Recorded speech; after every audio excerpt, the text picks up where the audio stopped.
We Spartans push ourselves to the limit. We're going to talk about temperature extremes, and are they healthy? I'm Dr. Nada. I'm a double board certified physician and the founder of Sage Tonic. And this is Spartan Health. Can temperature extremes be healthy? In a word, yes, but in moderation. First, let's get a few terms straight. Hyperthermia and hypothermia. Hyperthermia, that's when the body is too hot, and in the extreme can lead to heat stroke. This happens when there's an uncontrolled increase in body temp and it exceeds your body's ability to lose the heat. Depending on how it's measured, typically hyperthermia begins when your core body temp is above 100.5 degrees Fahrenheit, and extreme hyperthermia is at about 104 Fahrenheit, that's 40 degrees Celsius. Why it's bad is that key enzymes in the body start to break down, and at about 106 degrees Fahrenheit, cells start to die. Remember, our normal body temp is at 98.6 Fahrenheit, 37 degrees Celsius. Now with this, I'm talking about internal core body temperature. Obviously, the external temp can be much higher. The key, your body's ability to lose the heat, stay hydrated, and maintain your core temperature. Everything is about homeostasis and balance. Now how about the opposite, hypothermia? That is the opposite extreme. It's when the body loses more heat than it can absorb. This begins once your core temp goes below 95 Fahrenheit and starts with shivering because that's the way your body can increase body temp.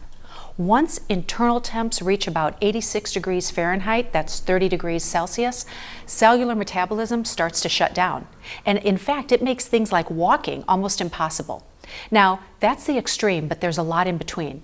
Most humans can't withstand internal core temps below about 70 degrees Fahrenheit. With these temp extremes, it's important to keep in mind that our bodies can adjust and acclimate to some environmental changes gradually. It builds tolerance and resiliency. We Spartans know Joe's story, and you've probably seen the interview of Wim Hof, who have pushed, conditioned, and trained their bodies to adapt to some pretty extreme situations. Many of the boundaries that describe what a typical human can survive are relatively well established. You may have heard the reference to the rule of threes. That's air, water, and food. So typical human limits are about 3 minutes for air, 3 days for water, and 3 weeks for food. Yet, we've all heard some that have exceeded those limits and pushed the boundaries of what we thought was humanly possible. Training and exposure to extremes of temperature, when done properly, can unlock a form of environmental conditioning and your tolerance can increase. As always, know your limits, be in tune with your body, and stay hydrated. It may be uncomfortable, but there are benefits to making yourself a little colder or a little warmer than you're used to. Hey Spartans, this is Marion out from behind the camera again. I want to thank you for listening to Spartan Health with Dr. Nada on the Spartan Up podcast. Now you can get Spartan inspiration and information almost every day from the Spartan Up podcast. On Tuesdays, we have our original interview show, Spartan Up.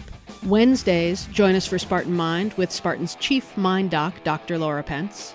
Spartan Way on Thursdays with the underground strength guru and preeminent motivator, Zach Evanesh. And then we have our newest show on Fridays, Tips for Training and Recovery from Elite Spartan Athletes, with our host, Kevin Galati. And of course, come back every Sunday for more Spartan holistic health tips with Dr. Nada on Spartan Health.